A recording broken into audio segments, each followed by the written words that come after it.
This story is called I'm Not Martin.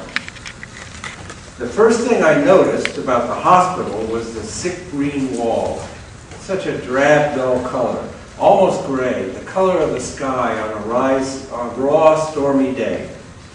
Even if you were feeling cheerful, the grim color of the walls would change your mood and make you feel sad and nervous and afraid. I sure wasn't feeling cheerful as I walked between my parents down the long green hall to my hospital room. Mom squeezed my hand. "Nothing to worry about, Sean." She stared straight ahead. Her shoes clicked on the hard tile floor. "Having your tonsils out is no big deal," Mom said. She'd already said it 100 times. "You'll have a sore throat for a few days, but then you'll be fine." "But why do I have to have them out?" I whined. "I've grown attached to them." Mom and Dad laughed. I can always make them laugh. Mom sighed. "There's so many sick kids in this hospital, Sean, really sick kids. You should remember how lucky you are." A few seconds later, we met a kid with serious trouble. His name was Martin Charles. I read his name on top of the chart that hung from the foot of his bed. I saw Martin as we stood in the open doorway of room B22. Martin's bed was by the window. An empty bed, my bed, stood across from it against the puke green wall. I stared at my new roommate. He was short and had dark eyes and very short brown hair. He sat on the edge of his bed, swinging his legs, glaring at two white uniformed nurses. "I'm not Martin," he shouted. One of the nurses held a needle in one hand. The other nurse struggled with the sleeve on Martin's green hospital gown. "Martin, please," she pleaded. "I'm not Martin." He jerked his arm out of the nurse's grip. She gave a startled cry and stepped back. "Martin, we just need a blood sample." "But I'm not Martin. I'm not Martin," he screamed, pounding the bed with both fists. Yes, we both heard that before," the nurse grumbled.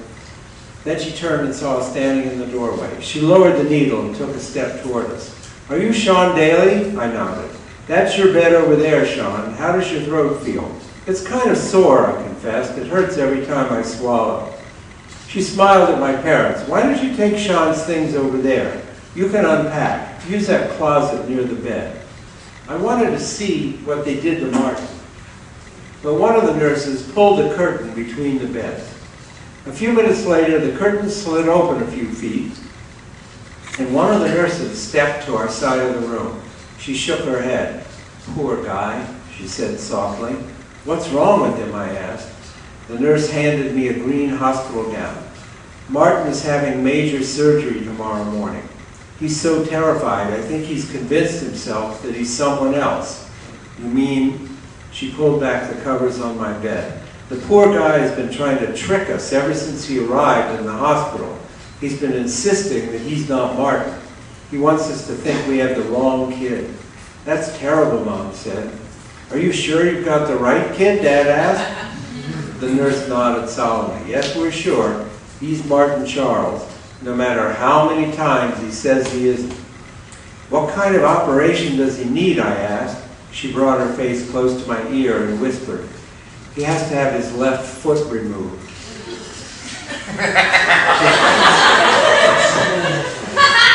Nice, right? Nice thing to write for kids. After dinner, I took a deep breath, pulled open the curtain, and said hi to my roommate. "I'm Sean Daly," I said. "I'm having my tonsils out tomorrow." "You're Martin, right?" I said softly. He opened his mouth. "I'm not Martin." "Oh, sorry," I jumped back. Why am I such a stupid jerk, I asked myself. Why did I say that? I sat on the edge of my bed. "You into comic books?" I asked. "Not really," he said. He tossed the comic to the floor. "Martin is into comic books, but I'm not." Oh, this guy is definitely weird, I thought. I couldn't help it. I kept glancing at his feet, but they were under the bedsheet. I couldn't see anything. "Where do you go to school?" I asked. "I don't go to Martin's school," he said. "I go to a different school." Creepy. I wished I hadn't started talking to him. But it was too late. We were still talking when a nurse walked in at 10. "It's your last chance for a glass of water, Martin."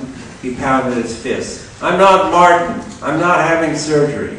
Please, the nurse frowned at him. Enough of that, Martin. I'm not Martin. I'm not Martin. I didn't think I'd ever get to sleep. Nurses were talking out in the hall, and I heard a girl coughing and coughing in a room nearby. But to my surprise, I drifted quickly into a deep sleep. I had a lot of strange dreams. In one dream, I was being chased down a long green hall by someone I couldn't see. In another dream, my dog was bigger than me. He carried me around in his teeth. But in my most vivid dream, I was in the hospital. I saw a boy at the foot of my bed. He held 2 clipboards with charts in his hand. I could read the name on the top of only one chart, Martin Charles. The boy hung that chart on my hospital bed. Then, smiling, he crept away, carrying the other chart under his arm. When I awoke, I wasn't sure if I was still dreaming or not. 2 men in white lab coats stood beside my bed. They wheeled a long cart up to me. One of them picked up the chart from the end of my bed. "This is him," he said. "Huh?" I gazed up at them. "What's happening?" They picked me up gently and slid me onto the cart. "Easy does it, Martin," one of them said. "No, wait," I choked out. "I'm not Martin." One of them held me down. The other checked the chart again, reading the name out loud, Martin Charles. "Let's go," his partner said. They wheeled me to the door. "No, stop," I screamed. "I'm not Martin. Really, you're making a big mistake. He's Martin." They pushed the cart down the empty hall. The wheels clattered loudly over the tile floor. "They warned us you'd say that," the taller one said. "They said you've been lying about your name since you arrived. They told us just to ignore you." "But I'm not Martin," I screamed. "Please, you gotta listen. I'm not Martin. I'm not Martin."